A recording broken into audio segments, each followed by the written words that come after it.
Hi, my name is Chris Davis and I'm with SwiftEngine. We are the first turnkey serverless Swift platform for app development. In this video, I'm going to discuss how to debug your code. First thing we're going to do is go ahead, log in, and go straight to the file manager. We'll add a file, let's call it debugging.ssp for now, and you can go ahead and open that up. Two key terms you'll need to know the difference between in this segment are going to be runtime errors versus compile time errors.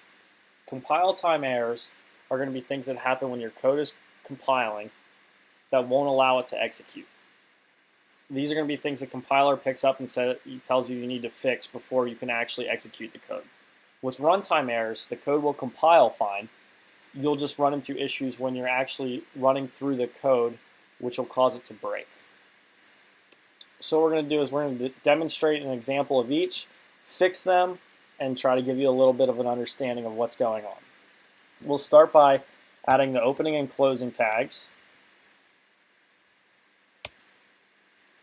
And in order to demonstrate a compile time error, I'm going to go ahead and do a response.write.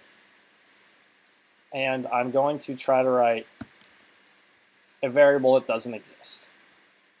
So go ahead and save that.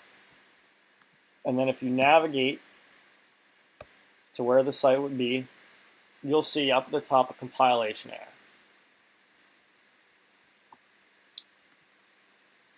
Right here, we're going to have the error type. It'll either say error warning, just telling you what's going on. Next, we'll have the error description telling you what failed.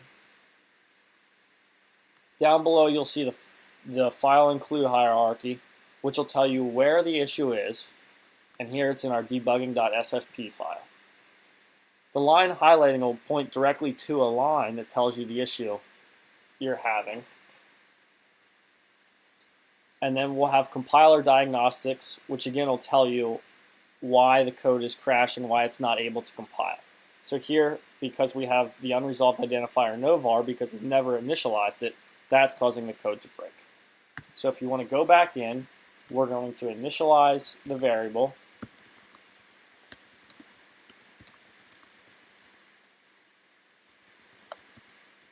We'll go ahead and save the code, and then we'll run it again. And there we go, no more errors. Next, we're going to cover runtime errors. And in order to do that, we'll set up a variable, and we'll give it an optional string value. Next, we're going to try to print it out. But this time what we're going to do is force unwrap it. If you're familiar with Swift, the force unwrapping is basically saying the value is guaranteed to be there. If it's not there, it's going to cause our code to crash. So go ahead and save that, and then we'll go back and rerun. Up at the top here, you'll see a runtime crash, and then it'll also tell you it's a runtime crash. Here we have the error type and the error description again. This time it found nil while unwrapping an optional value. We'll have the same file include hierarchy. It'll tell you what file we're looking in.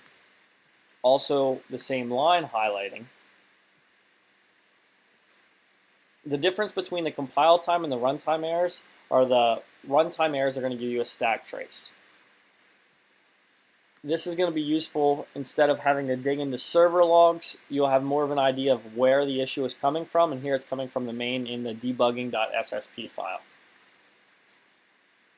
So if we want to go back in and fix it, we will assign a value to my var. We'll go ahead and save it and rerun it.